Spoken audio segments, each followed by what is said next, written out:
বন্ধুরা, আজ আমরা আপনাদের নিয়ে চলেছি গাজীপুরে এক নীরব রহস্যময় অথচ ঐতিহাসিক প্রাঙ্গণে ভাওয়াল রাজার শ্মশানঘাট। এটা শুধু একটা শ্মশান না, এখানে শুয়ে আছে বাংলার জমিদার ইতিহাস, প্রেম, বিশ্বাসঘাতকতা আর পুনর্জন্মের এক বিস্ময়কর কাহিনী। গাজীপুরের জয়দেবপুরে অবস্থিত এই শ্মশানঘাট ছিল ভাওয়াল রাজবংশের রাজা অন্তিম যাত্রার স্থান। চিলাই নদীর তীরে প্রাকৃতিক সৌন্দর্যের মাঝে দাঁড়িয়ে থাকা এই জায়গাটা আজও বহন করে অতীতের রাজকীয় স্মৃতি। 1851 সালে এই শ্মশানঘাট নির্মাণ করেন ভাওয়াল রাজা কালীনারায়ণ রায়। রাজবাড়ি থেকে প্রায় 1 কিলোমিটার দূরে এই স্থানটি বেছে নেওয়া হয়েছিল রাজাদের দাহক্রিয়া সম্পন্ন করার জন্য। এই ঘাটে আছে 3টি প্রধান মঠ বা স্মৃতিসৌধ। এর মধ্যেও সবচেয়ে বড়টি নির্মিত হয়েছিল রাজকুমার কৃষ্ণনারায়ণ রায়ের স্মরণে। তিনি ছিলেন কালীনারায়ণ রায়ের ছোট ভাই। এই মঠগুলো তৈরি হয়েছিল চুন সুরকি আর লাল ইট দিয়ে। স্থাপত্যে আছে হিন্দু ও মুঘল ধাঁচের মিশ্রণ। প্রত্যেকটা মঠ যেন রাজকীয়তা আর মৃত্যুর নিঃশব্দ কাব্য বলে যায়। মঠগুলোর গায়ে এখনও দেখা যায় কারুকাজ, কিন্তু কালের ঢেউয়ে সেগুলো আজ ভাঙা জলজীর্ণ।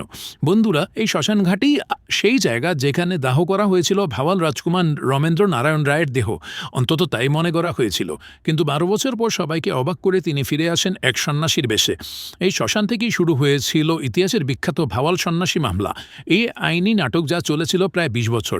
দুঃখজনক হলেও সত্য, আজ এই ঐতিহাসিক স্থানটি পড়ে আছে অবহেলায়।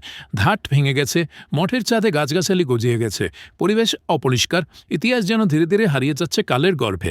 কেউ যদি জানতো এর ভিতরে কী লুকিয়ে আছে, তাহলে হয়তো এমন অবহেলা হতো না।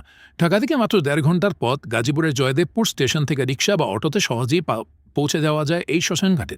তবে যাওয়ার আগে মনটা একটু প্রস্তুত করে নেবেন, কারণ এই জায়গাটা শুধু ইতিহাস নয়, অনুভূতির এক নিঃশব্দ বিস্ফোরণ। ভাওয়াল রাজার শ্মশানঘাট শুধুমাত্র একটি মৃত্যুস্থান নয়, বরং এক রাজবংশের শেষ নিঃশ্বাস আর এক জীবন্ত ইতিহাস। যেখানে আগুনে পুড়েছে রাজা, সেখান থেকেই জন্ম নিয়েছে পুনর্জন্মের এক অলৌকিক কাহিনী। এই প্রাঙ্গণে দাঁড়ালে মনে হবে ইতিহাস এখনও নিঃশ্বাস ফেলে।